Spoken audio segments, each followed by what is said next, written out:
Have you ever wondered why the news plays the same 5 stories again and again? Let me give you a little hint.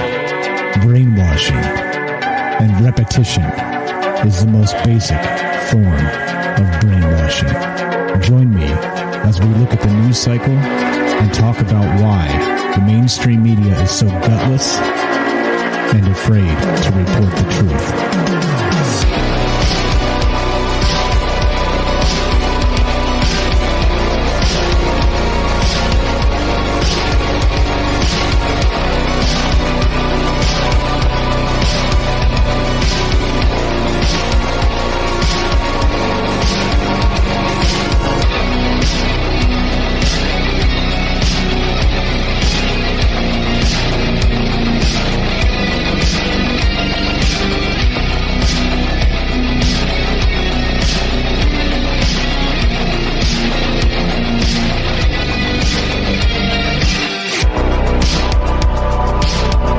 Good afternoon and welcome to Troubled Minds News. I'm your host, Michael Strange, and this is the show where the conspiracy is the news. What's up, guys? Happy Monday. I hope everybody's doing well. I feel like a new man. You ever heard that Brooks and Dunn song way back in the day? I was baptized by the fire in her touch and the flame in her eyes. I'm going to feel like a brand new man. Well, something that goes a little something like that. I had a nice week off, and it's good to get some rest and just kind of have nothing really on the agenda. I wish I got more done, but I did sleep, and I got a lot of sleep, and it's hard to bitch about that. So that's what's going on, guys. How's everybody? I hope everybody's doing well. Troubled Minds is back, and we're going to keep on doing this and doing our thing, and you know what that is. This show in particular is the news, and of course, like I said at the beginning there, the conspiracy is the news, because they don't want to tell us the truth about anything, do they? And who is they? I know the detractors are like, oh, well, Michael Strange, you got to define who's they. Well, clearly, obviously, the media government complex, the technocrats, the oligarchs, and of course an inept government that's either complicit or just completely stupid. How about they? Does that actually sum it up well enough for the detractors out there? That's who I'm talking about. The people that want to centralize power and don't want to share their caviar with us. And not that I really like caviar, but you get the point. But anyway, welcome back. It's been a good week off, and the podcast feed has dwindled to a trickle, and because you put no new stuff up there and people stop listening. Well, here's some new stuff, and I was surprised to find that if you don't look at the news cycle for quite a while, I kind of just been taking my eyeballs off of it just because, just for added effect. I was vegging out watching some football this past weekend. There's some pretty amazing games the last couple of weeks. You guys into football at all? The Raiders game last week to get into the playoffs, that was a barn burner. That was a hot game. And then the Raiders game this week, they lost, but man, down to the final play. Amazing stuff. If you're not into sports ball, sorry, but I just laid around watching football, taking naps with the dog, and it's hard to not love that. So, and anyway, what we're going to do today is what we normally do on this show, which is look at the news. And the news cycle is popping. There's lots of good stuff in it, and I was, like I said, surprised that there's a lot of really good and interesting news, so we're going to talk about that. But before we do that, there's a couple things, housekeeping, of course, and you can be part of the show. As always, transparency is an important thing with me. I always like to have my links, so you can follow up on what I'm saying, and go read up and see that I'm not making this shit up. And then also an open phone line, so if you think I'm full of crap, you can just pick up the phone and give me a call and say, Michael Strange, you're full of crap. And guess what? I'm a big boy, and I've been told worse and called far worse than that. So it's all good, right? It's all good. So that's what's going on with this. That's what's up. Troubled Minds is back. We're going to be back on the regular schedule this week. And you can also click the Discord link, troubledminds.org, the official website. And there we go. That's that. That is a wrap. So let's do this then. Let's get to the news, shall we? You'll never believe this. Is this... We always talk about disclosure, right? We talk about alien life and all the rest of this. Well, in case you haven't been watching, or in case you have, this is today. I believe that's today, right? Today's 17th. Today's the 17th. Yeah, this is from SciTech Daily, and you'll never believe this. Newly discovered carbon on Mars.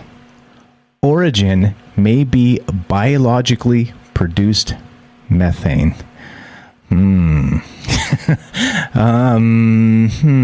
What does that say, right? We're supposedly alive in a universe that is devoid of life, and yet, here we go on Mars. Is this disclosure? Correct me if I'm wrong, but is this disclosure? What just happened? And the media missed it entirely. Well, I didn't, because, well, again, this is a testament to what one dude can do versus an entire newsroom, right? In any case, I thought this was pretty wild. I was like, what? Come on. No? Really? All right, let's read a little bit of this. Yeah, there you go. What's up? James says, notice they use the word biological instead of life. Yeah, right? They don't want to have to do that. They don't want to say, hey, the aliens have arrived. No. Well, check this out. NASA's Curiosity rover. Okay, let's skip this. Let's see. The researchers note today in proceedings of the National Academy of Sciences that all three of these scenarios are unconventional, unlike processes common on Earth. And that means the carbon isotopes and sediment samples taken from half a dozen exposed locations, including an exposed cliff, leave researchers with three plausible explanations for the carbon's origin. Cosmic dust, ultraviolet degradation of carbon dioxide, or ultraviolet degradation of biologically produced methane. Yep. There it is. Biologically produced. It says it right there. Yeah, and so there's the three scenarios are unconventional, unlike processes on Earth. Right. But here we go. So carbon has stable isotopes 12 and 13. By looking at the amounts of each in a substance, researchers can determine specifics about the carbon cycle that occurred, even if it happened a very long time ago. Quote, the amounts of carbon-12 and carbon-13 in our solar system are the amounts that existed at the formation of the solar system, said Christopher H. House, professor of geosciences at Penn State. He continues, both exist in everything, but because carbon-12 reacts more quickly than carbon-13, looking at the relative amounts of each in samples can reveal the carbon cycle. Of course, well, these samples extremely depleted in carbon-13 are a little like samples from Australia, taken from sediment that was 2.7 billion years old. He continues, those samples were caused by biological activity when methane was consumed by ancient microbial mats. But we can't necessarily say that on Mars, because it's a planet that may have formed out of different materials and processes than Earth. Okay, well, everything's the same until it's not. And then you have to add the caveats to, well, is this disclosure? And the craziest part about this is that we've been saying this for a long time since we started this show. We've been saying, hey, come on, it makes sense. It just stands to reason. We're in that, a proverbial Goldilocks zone in the solar system. Mars is our next door neighbor. Their atmosphere's been depleted, have floated off into space or whatever. But it wasn't like that a billion years ago. So you've got to understand that there's probably life. If there's not life there now, and I'd be shocked if there's not, to be honest. Again, I'm calling it, it's either underground or it's in the water. Notice they just found a ton of water in the Grand Canyon equivalent on Mars. But pretty wild here. So is this disclosure, right? Is this disclosure? Because how did you expect it to happen? Like a press conference with like Donald Trump and Barack Obama and Joe Biden and George W. Bush all sitting at a table together with a bunch of cameras, and so one of them, Obama, stands up because if he's not your favorite president, you're a bad person, and Obama says, "Ladies and gentlemen, I'd like to finally announce there is evidence of extraterrestrial life," or whatever. Right? Whatever. Is that how you expected disclosure to go down? Well, how about instead we get an article that's not getting any coverage at all, that they found actually. Of course, it's not confirmed yet because, well, but however, look, again, remember, there's a lot of things we're talking here.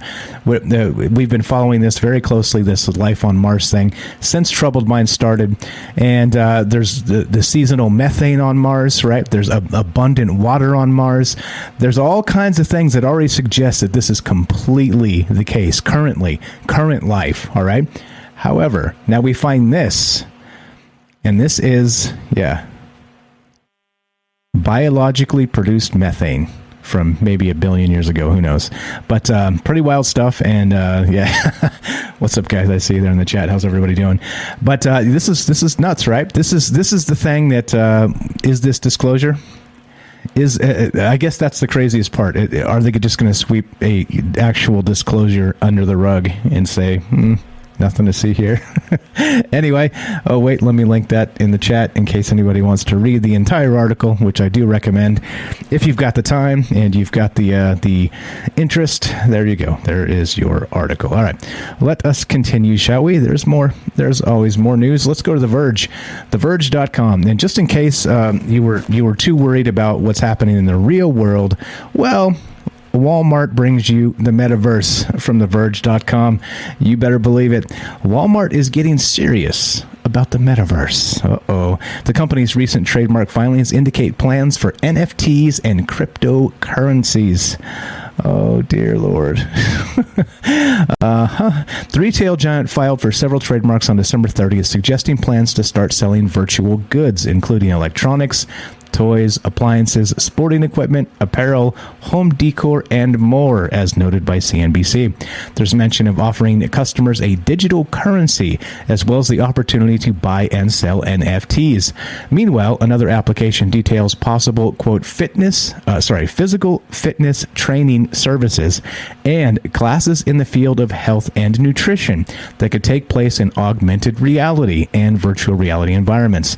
The company made a separate filing for the use of its name and a logo in VR and AR, which AR, again, augmented reality, and VR, virtual reality.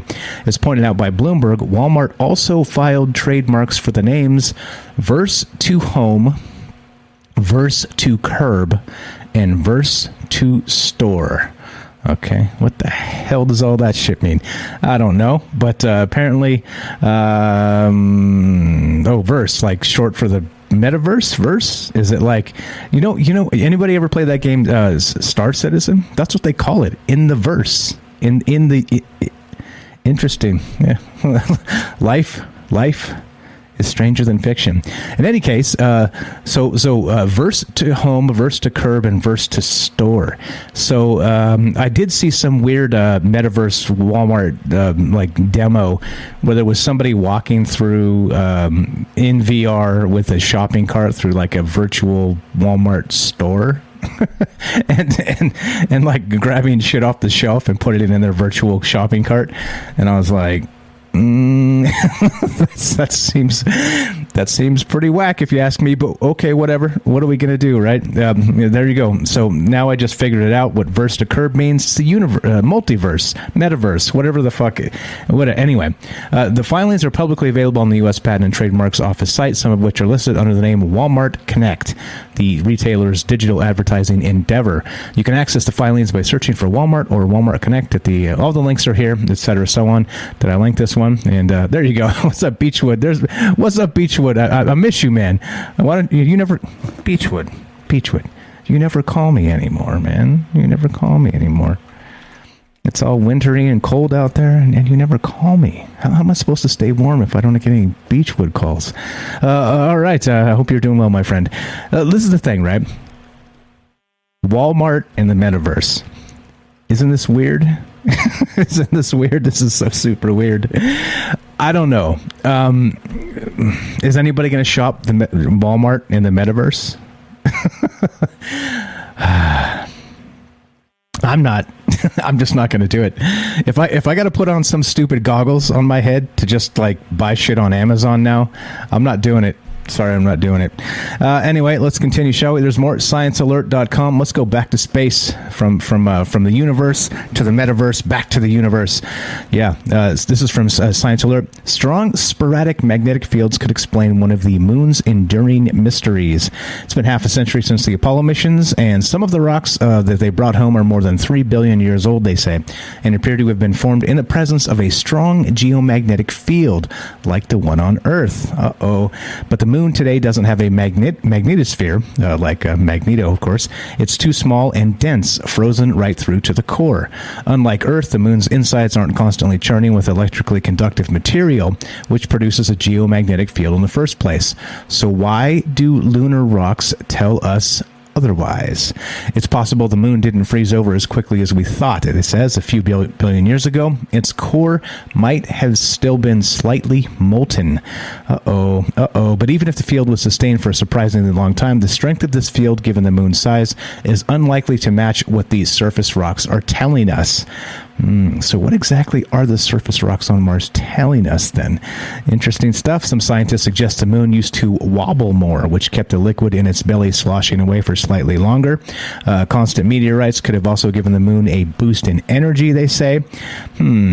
Researchers have previously entertained a new angle to the question, suggesting patches of the lunar surface were exposed to short bursts of intense magnetic activity. Interesting. Curious. In this latest study, a duo from Stanford and Brown University in the U.S. has proposed a model describing just how these short-lived but powerful fields might form.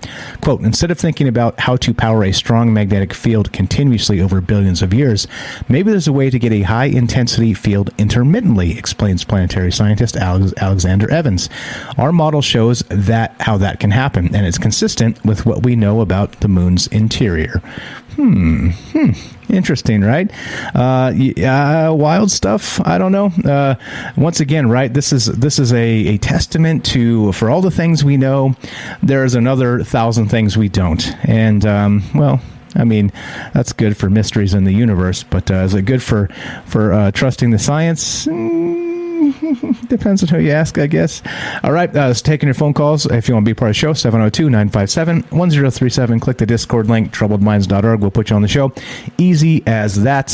And feeling good, feeling rested. I tried to go back to sleep this morning, was like, I'm all slept out. I'm just all slept out.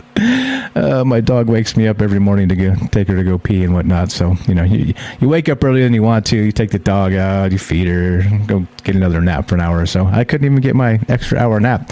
So I'm on little sleep, and I feel good because I had a lot of sleep last week.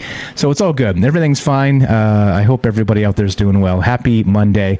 Don't let Monday get you down, and that's what's going on. So what we're going to do is we're going to take a quick break. We got a phone call coming in. We'll take that in just a sec. One more time, 702-957-1037. Click the Discord link, troubledminds.org. But we're going to get a quick word from our sponsor, which is you. Are you digging the show? If so, you can support us quite easily and at no additional cost to you if you already have an Amazon Prime account. Since we stream on Twitch every day, all you have to do is link your Amazon Prime account to your Twitch account, and they give you free games on a monthly basis for your personal use, and also a bonus $5 a month to send to your favorite streamer as a way to bring more people to Twitch. And all you have to do is sync up the two accounts and click subscribe. Thanks for considering us. All right. It's as easy as that. Click the thing, and what's going on, guys? Looks like we got a phone call, so let's take this. And what's going on? You're on Troubled Minds News with Mike. How are you? What's your first name? Where are you calling from? Hi, my name is Dwight. I'm calling from... What's going on, Dwight? How are you? Hey, I'm doing pretty good. I saw I was listening, really shortly. Just hopped on. It's the first time ever calling. About the moon and magnetism. Okay. And I was listening to a podcast today, and it was talking about the Earth's ley lines and how they were highly magnetized at one point and spreading energy, And it was talking about how the Earth, how it shifts and stuff, and how our plates are moving and everything, and how a transfer of energy, I don't know if you ever did it in school, but we used to take a battery and magnetize a nail. And it's, transfer of energy to something, and it causes it to become magnetized. Yep, so definitely. Maybe there's less activity on the moon, which is causing it to be less magnetized. And that's what's happening to Earth, is there's not as much movement as there was before, like whenever our plates were shifting, Pangea drifting apart and stuff, and causing all that chaos. Yeah, definitely. I like it. So do you think there's something? So you think it's like a mundane explanation here? You're like, okay, well, magnetic stuff on the moon, but what they're saying is that based on the size of the moon and even a billion years ago, that the magnetic anomalies they're detecting in these rocks shouldn't even be close. So they're saying there's extra magnetism in these rocks. Any idea what that might be from? Well, it couldn't be from the impacts that it's getting. It's full of craters. Yeah, possibly. Yeah, I don't expect you to have an answer, by the way. Just a just a theory. If you got a theory, it's all good. Yeah, that could be right because it's been the moon's been beat to shit for a long time by impacts. You can just take a look at it and you can see. But yeah, pretty wild stuff. I think the interesting stuff is that well, where'd it come from? This extra magnetism. It could be that. It could be, who knows? Maybe it's not as we've never drilled into the moon, as far as I'm aware. Right? Some people say it's hollow and it rung like a bell when it was hitting the Apollo missions, but others say that it's a space station. I don't know. If we haven't drilled into it, we kind of don't really know, do we? No, not at all. Right on. Pretty wild stuff. What else you got, my friend? Dwight in South Carolina. This is the first-time caller. I appreciate that very much. Where did you find this show, by the way? I found it on Spotify, and I've been listening for a while. Listened to a bunch of episodes for the past few months, and I just finally decided to call in. Man, I just got off work, came home, and saw that you were talking about magnetism, and it was kind of weird because I was listening to Sam Tripoli's podcast today, and it was one of their episodes last week or something, and they were talking about magnetism. Gotcha. So interesting timing with the all of this kind of on the top of your mind, and then this news hits today. This is brand new. This is actually news from yesterday. But yeah, good stuff, my friend. Dwight, pleasure to finally make your acquaintance. Thank you for the phone call. As you know, you're always welcome if you want to be on the show. Just contact me either through Discord. You can get that troubledminds.org, troublemindsradio@gmail. You can send me an email. And as you know, you're just welcome to call in whenever you want, just like you just did. Appreciate it. Thanks you for listening. All right, thanks for the hot take. Thanks a lot. Have a great one. Appreciate the call. There you go. Good stuff. And that's why we do it. Just want to get the takes, get the people that are interested, and talk about the interesting things. So amazing stuff. Thanks for that. I love the first time caller there, Dwight in South Carolina. Thanks for finding us on Spotify and listening over there. Great stuff. Look forward to hearing from you in the future as well, because as you know, this is not a one-time thing. We continue to keep on doing this and hanging out. And yeah, Dwight, please do join the Discord, troubledminds.org. Click the Discord link, and I just updated that link because somebody told me it was broken. So it's up now. It's good to go. Just click it. It'll give you a direct invite. All the yourself included, because now you're one of the callers of the show. All the fine people that call into the show, you can also find them on Discord as well. So okay, let's go here and let's go to phys.org, and good stuff there. So what are your theories on that, by the way, on the magnetism on Mars? I think, or sorry, on the moon. Good stuff there from Dwight. I don't know the answers to these things, but I do know it is interesting to consider all the things we don't know, and that's what the show's about, really. So let's go to phys.org. Here we go. And one of the oldest human fossils just got older. Isn't that what we talk about all the time? Like how things are probably a lot older than we consider, right? A hell of a lot older, right? So let's see how much. One of the oldest known Homo sapien fossils may be more than 35,000 years older than previously thought, according to a study on Wednesday that used volcanic ash to date the find. Kibish Omo I, first unearthed in Ethiopia in 1967, contained only bone and skull fragments, which were difficult to date directly, and experts long remained divided over their age. Geologists in 2005 analyzed a layer of rock just underneath the find and determined Omo I was 195,000 years old. And again, right, carbon dating, all the rest of this stuff. as accurate as it can be, it can also be highly flawed, and that's been talked about often and long and often in different not just podcast, YouTube, and everywhere, even in science, I'm sure. Right?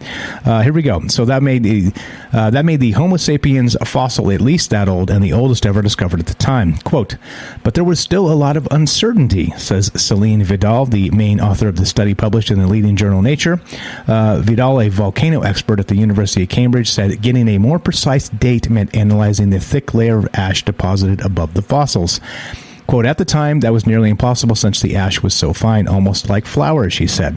But thanks to more refined methods available today, Vidal's team was able to link that layer of ash to a major eruption of a volcano named Shala, Shala.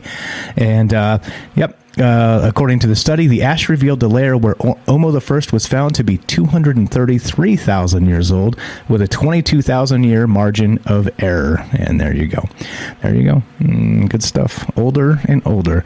Older and older. Let's go back to the real world and take our minds out of space in the past and come back to the present.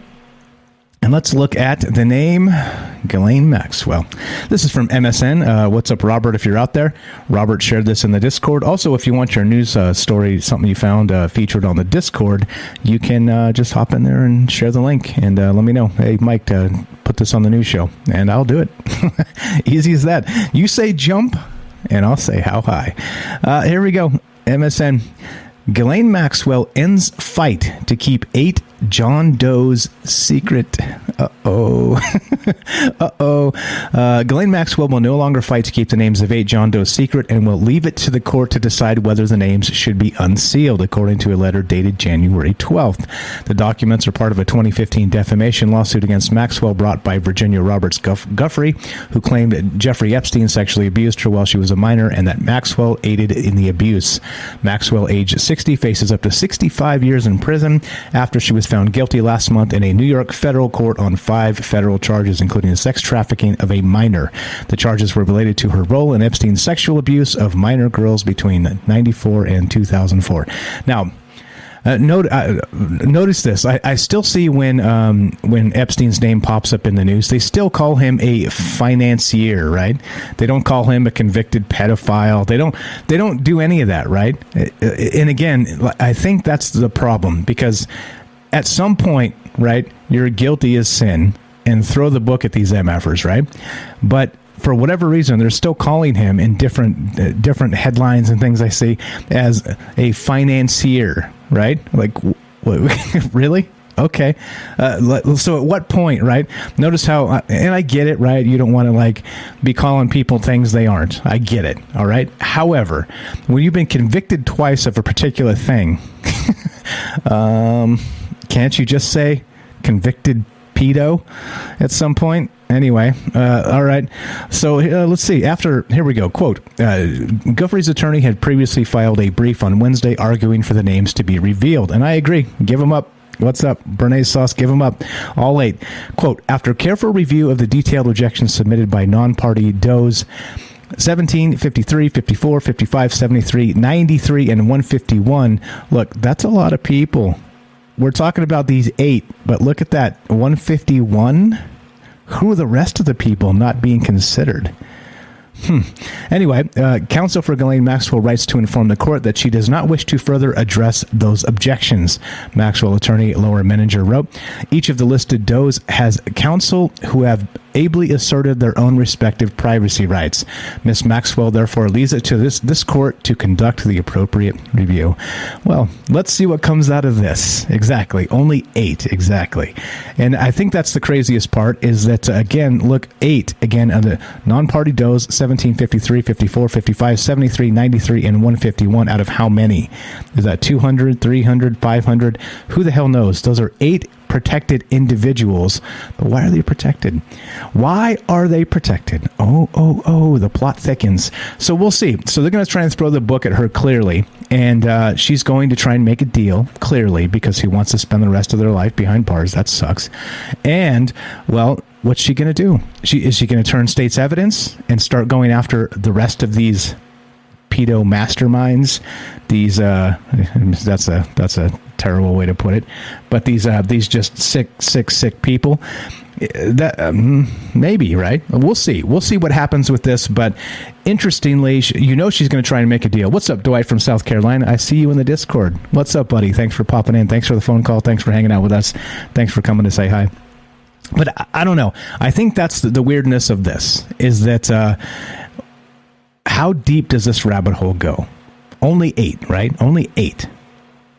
Right? As Gibby says, only 8 in the chat, says Gibby. Only 8. Yeah. Well, exactly. Where's the rest? So are these 8 the most high profile? Are these like, I don't know, ex-presidents or something? I don't know. You tell me. Yeah, but I have no idea because I don't really know the answers here. But I do know some of this seems suspicious as hell, right? There you go. Where are we at? Time-wise, I think everything's good. All right, we're going to smash this one in real fast because there's a ton to get to, and then we'll take a quick break, and then we'll keep on trucking. There we go. Links, as always, if I miss a link, it'll be in the description right afterward, and you can find it on the podcast feed as well, and et cetera, so on. Okay, so let's go to this. This is from SciTech Daily. This is pretty weird. Newly discovered type of strange metal material that shares fundamental quantum attributes with black holes. WTF? What? What is this? Yeah, scientists. Let's see. A research team led by a Brown University physicist has added a new discovery to the strange metal mix. In research published in the journal Nature, the team found strange metal behavior in a material in which electrical charge is carried not by electrons, but by more wave-like entities called Cooper pairs.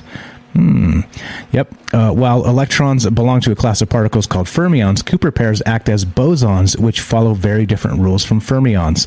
This is the first time strange metal behavior has been seen in a bosonic system, and researchers are hopeful that the discovery might be helpful in finding an explanation for how strange metals work, something that has eluded scientists for decades. Is this an actual metamaterial? An actual metamaterial? Interesting. Maybe we're about to make some UFOs. I don't know. Maybe we already made UFOs. You tell me. Anyway, good stuff. I see you there, Dwight. Thanks again. I'm going to add you as a trusted confidant of troubled minds. Your role just got updated on the Discord. There you go. Thanks for the phone call. Thanks for joining the Discord. Thanks for listening. All right, so what we're going to do is we're going to take a quick break, and we'll be right back. This is Troubled Minds News. I'm your host, Michael Strange. Don't go anywhere. More after the break. All right, welcome back to Troubled Minds News. I am your host, Michael Strange, and let's get right back to it. If you want to be part of the show, 702-957-1037. That's 702-957-1037. You can also click the Discord link at troubledminds.org, and we can put you on the show that way as well. Easy enough. Here we go. Let's go to this. This is from the New York Post. This is your public service announcements from Troubled Minds. Don't do this. Woman who binged 32 sushi rolls at all-you-can-eat buffet rushed to hospital. All right. So wouldn't you know it, right? File this under just because you can doesn't mean you should. All right. How about that? Then let's go to this. Danielle Shapiro, age 24, wanted to get her money's worth at a $50 all-you-can-eat sushi buffet at Sushi 85 restaurant in Mountain View, California last month. But after indulging a little too much, including 32 rolls of sushi, her uncooked delights left her feeling a bit raw inside. Following the binge, Shapiro was rushed to the emergency room with severe stomach pains.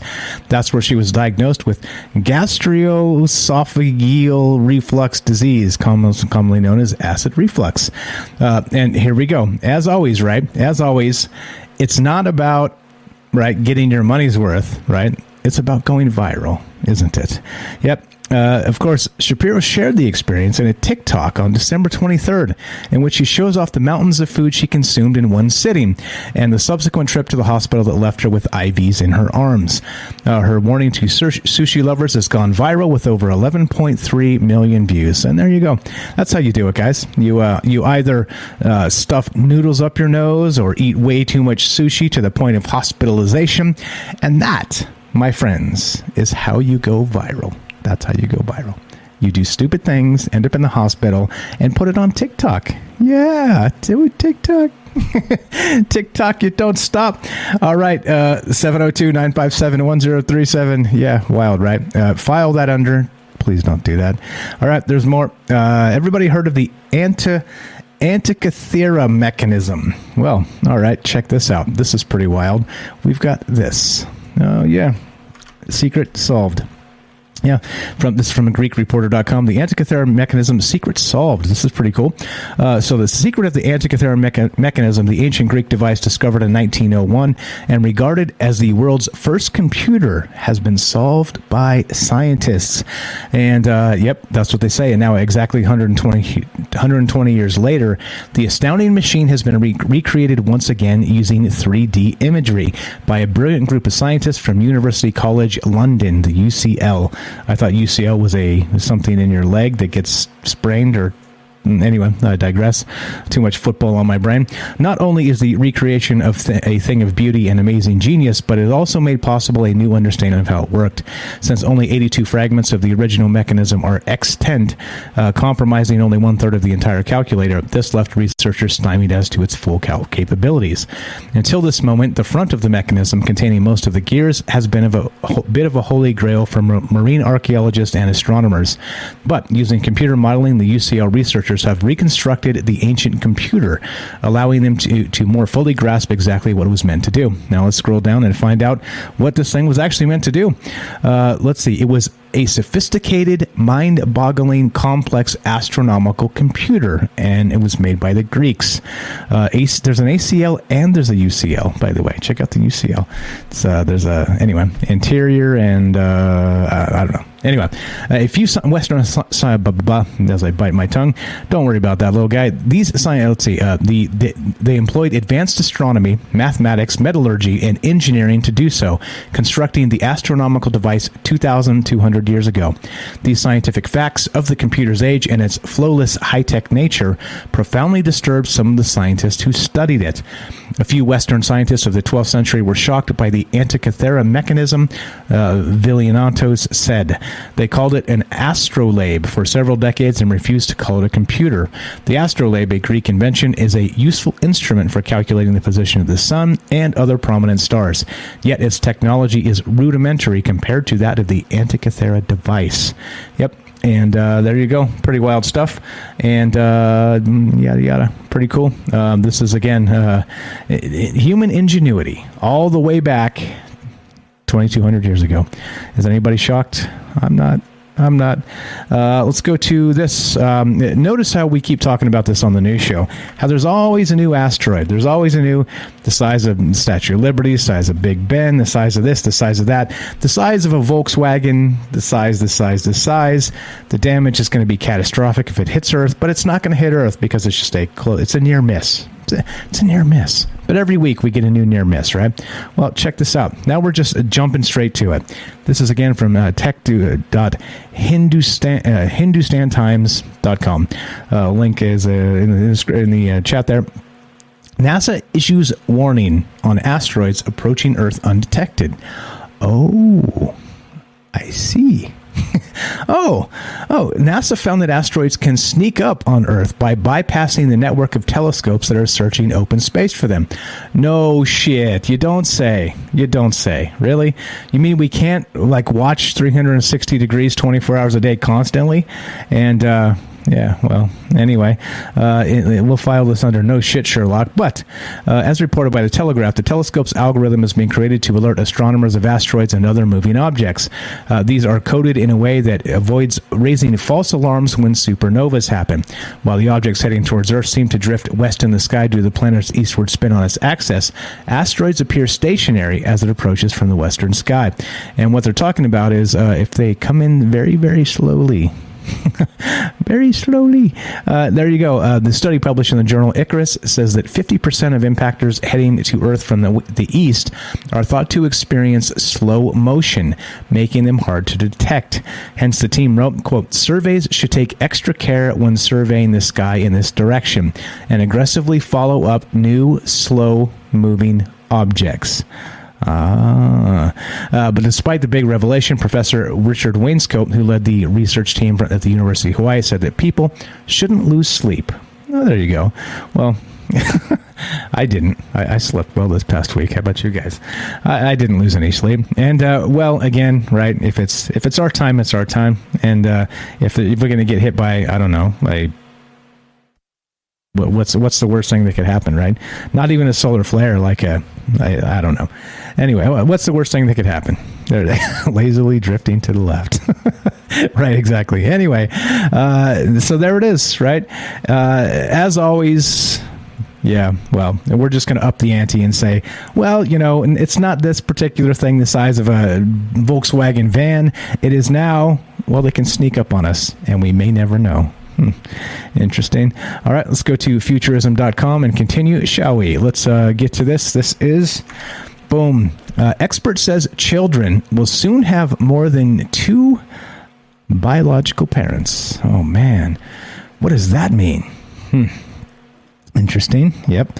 It may sound like something out of utopian sci-fi. Well, welcome to the real world, the modern day real world.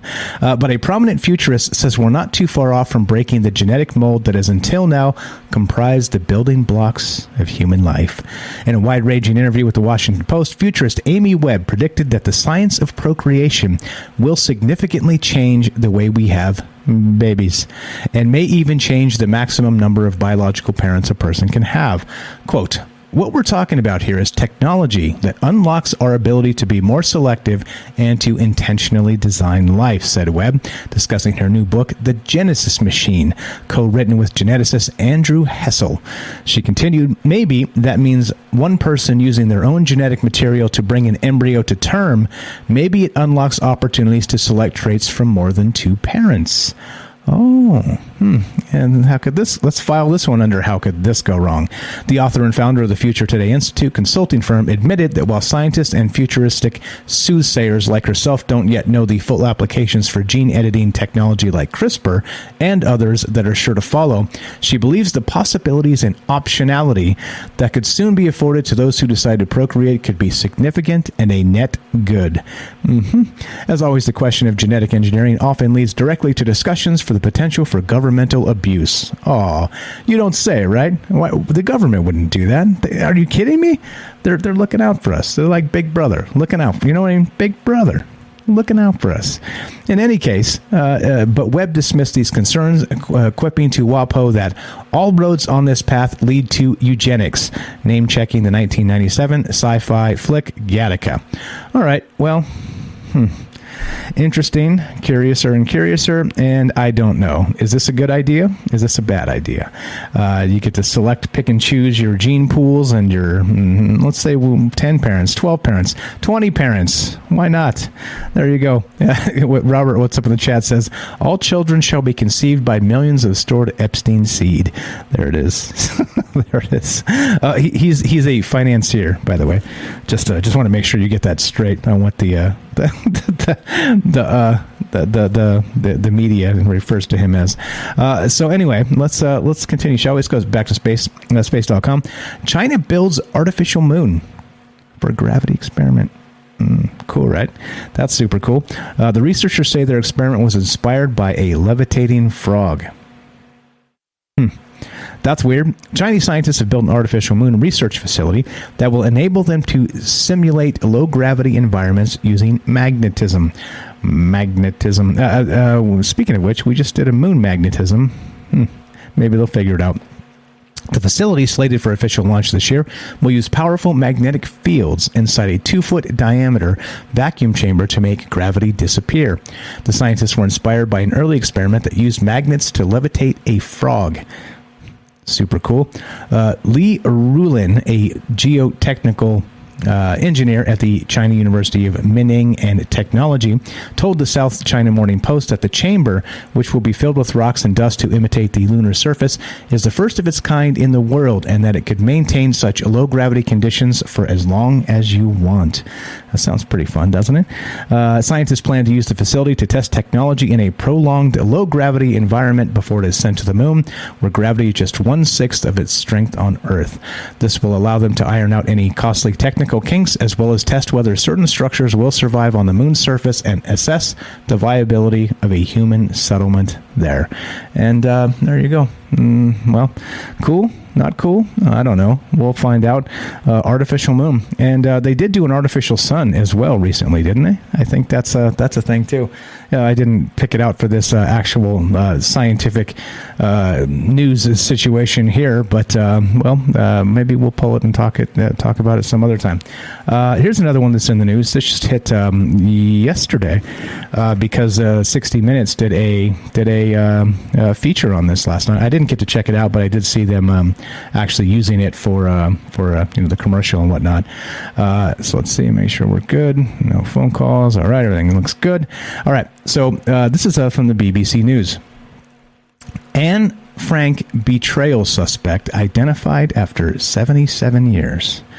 All right. Well, a new investigation has identified a suspect who may have betrayed Anne Frank and her family to the Nazis. And the Jewish diarist died in a Nazi concentration camp in 1945 at age 15 after 2 years in hiding. Her diary, published after her death, is the most famous first-hand account of Jewish life during the war. A team, including an ex-FBI agent, said Arnold Vandenberg, a Jewish figure in Amsterdam, probably gave up the Franks to save his own family. There you go, right there. This is I don't know. How scientific is this? I don't know. What more than 70 years later, they're plucking this out of the ether. I don't know. The team, made up of historians and other experts, spent 6 years using modern investigative techniques to crack the cold case. That included using computer algorithms to search for connections between many different people, something that would have taken humans thousands of hours. All right, so a computer told us this. Vandenberg had been a member of Amsterdam's Jewish Council, a body forced to implement Nazi policy in Jewish areas. It was disbanded in 1943, and its members were dispatched to concentration camps. That's double horrific.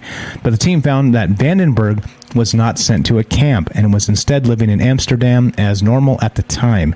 There was also a suggestion that a member of the Jewish Council had been feeding the Nazis information. Okay. Like I said, exactly, the algorithms. I don't know. Again, all tragic, horrific, grotesque, and add all the terrible words, because that's exactly what this is.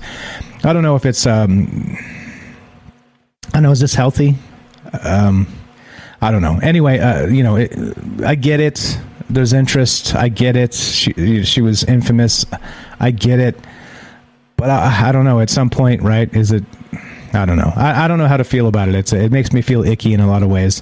And maybe this guy, maybe not this guy. Who knows? It's like the Lindbergh kidnapping, right? I don't know. Like Bruno Hauptmann. I don't know. Anyway, let's go. Let's continue, shall we? What do you guys think about that? Yep. Nope. Nope. Interesting engineering. Check this out. Maybe if you're young enough and saucy enough and savvy enough, maybe you can get a job as an astronaut, because NASA might not have enough astronauts to complete its ambitious missions. It currently has one of the smallest cadres of astronauts in the past 20 years. No. Now, however, there's some bad news surfacing for NASA's famed astronauts. According to a new report released by the agency's Office of Investigator General, there currently aren't enough of them. Quote, as NASA enters a new era of human spaceflight, including returning to the moon and eventually landing humans on Mars, effective management of its astronaut corps, the people who fly its spaceflight missions, is critical to the agency's success. Astronauts serve as the face and voice of the agency's efforts to inspire the next generation of explorers, scientists, and engineers. After reaching its peak of nearly 150 astronauts in 2000, the size of the corps diminished with the end of space shuttle missions in 2011, and now stands at 44. There you go. 44 people. Really? That's all we got? Come on, guys. One of the smallest cadres of astronauts in the past 20 years, stated the report. The report continued to say that this latest development means that there may not be a sufficient number of astronauts available for unanticipated attrition and crew reassignments or ground positions required for program development, staffing astronaut office leadership, as well as liaison positions, including serving as spokespeople for the agency. This could lead to disruptive new crew reorganizations and or mission delays. Well, there we go. So when you wonder why we never went back to the moon, at least yet, maybe we didn't have enough astronauts. there you go. You guys in the chat. Gibby's in, sign me up. Robert says low pay and long hours cause astronaut shortage. There you go. Night Stalker, even labor shortages all over, even in space. There it is, right? So I don't know. Notably, it doesn't say. It doesn't have a link to say we're hiring. So I mean. I guess that's fine. What can you do? I don't know. Other than it's unfortunate. 702-957-1037. Let's get one more quick word from our sponsor, which is you, and we'll wrap this up.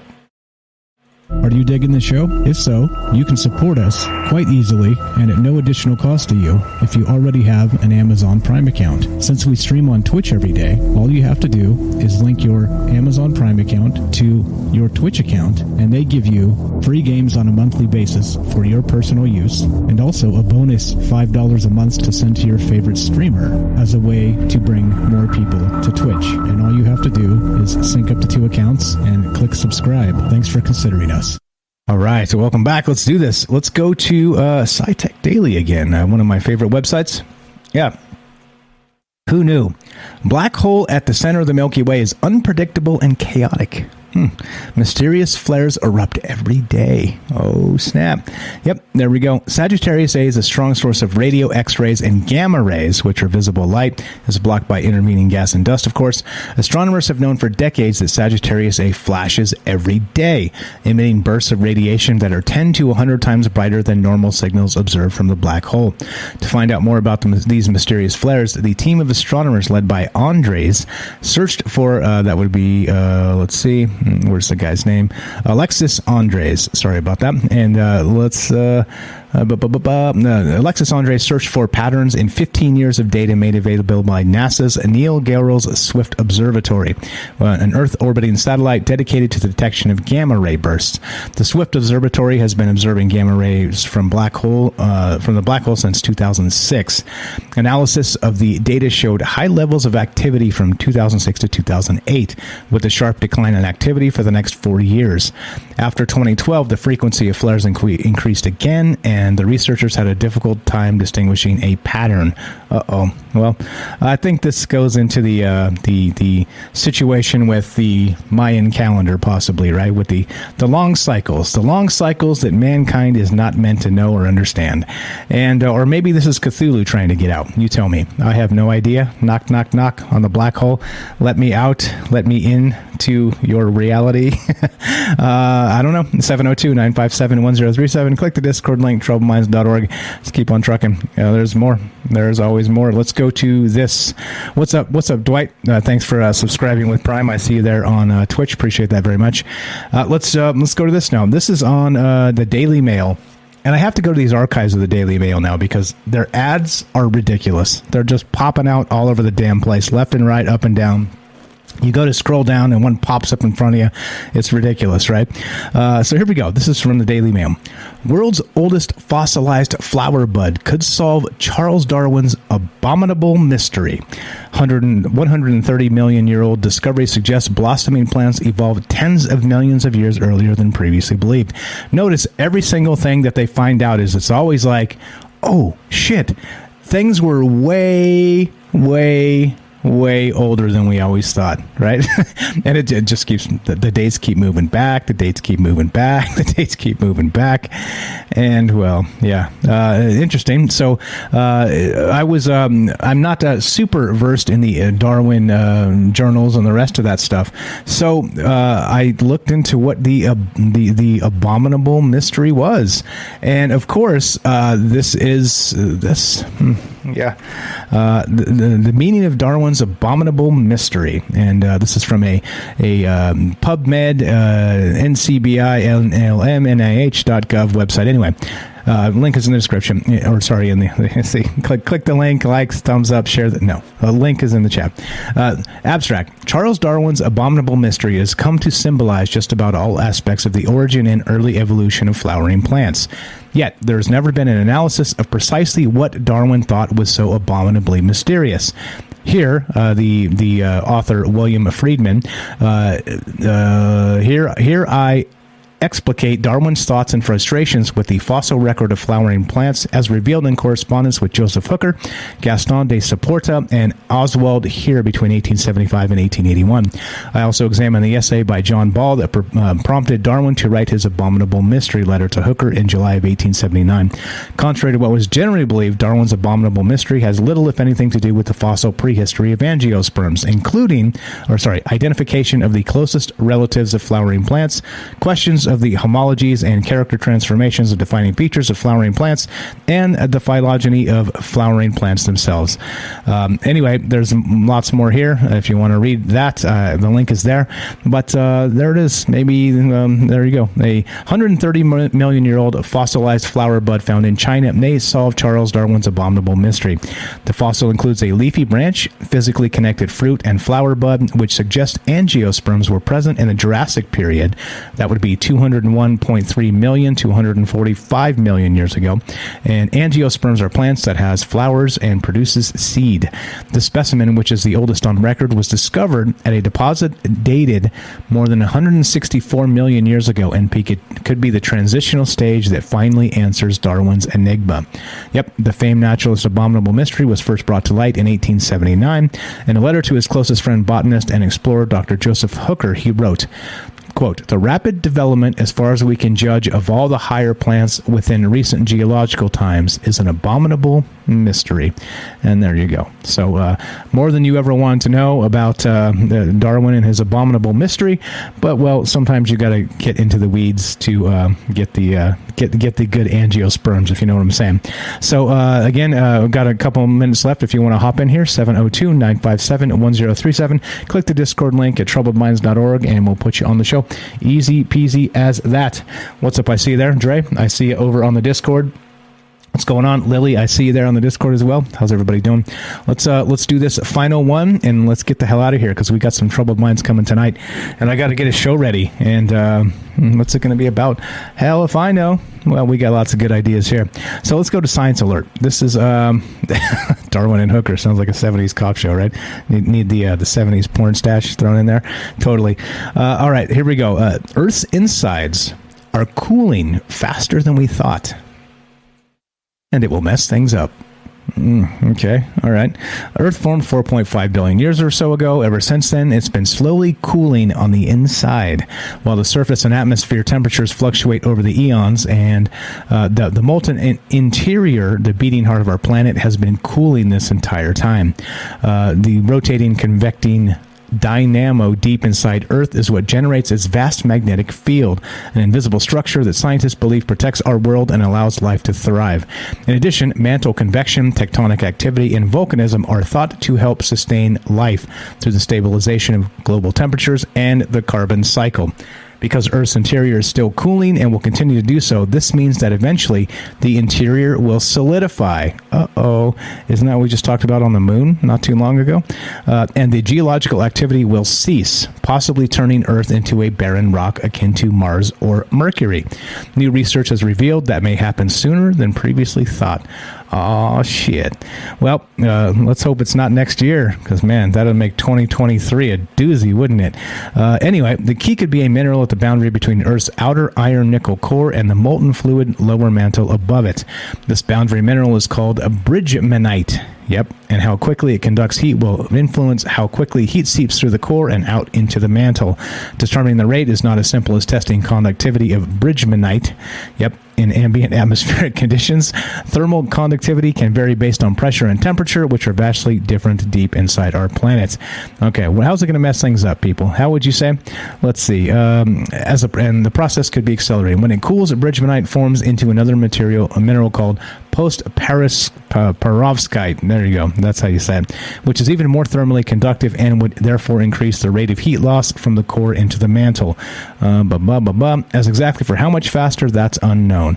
The cooling of an entire planet isn't something we understand very well. Mars is cooling a bit faster because it's significantly smaller than Earth, but there are other factors that may play a role in how we still don't know enough about these kinds of events to pin down their timing, Murakami said. However, it likely won't be a fast process on human scales. Either way it falls. Okay, blah, blah.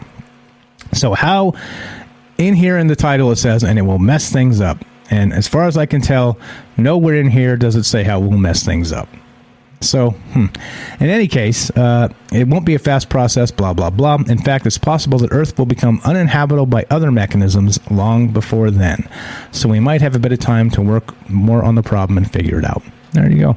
There you go. There's your actual happy time, because why not have happy times? If you can choose the eons between here and there and decide happy times or not happy times, you may as well choose happy times. Choose happy times. All right, so what we're going to do is wrap this up. This is Troubled Minds News. I'm Michael Strange, and we're going to have more tonight. Back on the regular schedule, so we'll have Troubled Minds Radio tonight at 7 p.m. Pacific, and we'll go Monday through Thursday per usual, and we'll have one more of these news shows on Friday. If you guys are listening to the podcast feed, thank you for being patient as we've got things worked out, and I got some much-needed rest. Well, we're back. We're back as we count down to spring. It's nice and sunny out here in Vegas, and I'm thinking about putting shorts back on maybe next week. We'll see. We shall see. Sorry to brag. As Jay's out there shoveling snow, and many of you others are as well. I don't like it. I prefer not snow if I can choose. Let's choose happy things. All right, so that's what's going on. I appreciate all you guys being enthusiastic about the show as always. Please spread the word. Sub up if you haven't. Thank you again to Dwight in South Carolina for the first-time caller, long-time listener, and also subbing up to the Twitch channel through Prime. I appreciate that very much. And that's it. We're out of here. Thanks to everybody else who supported the show through Patreon, through Rockfin, through Twitch, through listening. Again, you don't have to spend money if you like the show and you want to support it. You can just listen to old shows on the podcast feed. Ads are baked in, and they will just send pennies. Every time you listen, I get like 2.5 pennies or something like that, 3 cents, or something like that. So just go listen to the old podcasts, some of the old shows that you haven't heard, because I promise you, there's not one of you out there that's heard every single show. I'm the only one because I've done every single show, okay? So if you like the show and you're like, wow, maybe there's some old stuff that's in here that's pretty good, go back and check. You may be surprised. There's some pretty good stuff out there. There's also some pretty bad ones, but you can't hit a home run every time. But anyway, that's my ringing endorsement of how good Troubled Minds is. So anyway, I appreciate each and every one of you. Thanks for hanging out. Thanks for all the great chat. Thanks for the great phone call. And there you go. We'll be back tonight with more Troubled Minds as I smash the outro music, which I forgot to do. And there it is. There it is. Vacation is over. That means it's time to get back to work. And back to work means staring at the sky. It means talking about all the amazing things that are out there and all the amazing things that could be. Thanks again. Appreciate you guys. We'll see you tonight. Approximately 3 hours from now, 2 hours and 56 minutes even, we will have Troubled Minds Radio. So stay tuned for that. Be back at 7 p.m. Pacific. We'll see you then. And you know how it ends. We're going to do this because we haven't done it in a whole week. We'll do it twice. Be sure, be strong, be true.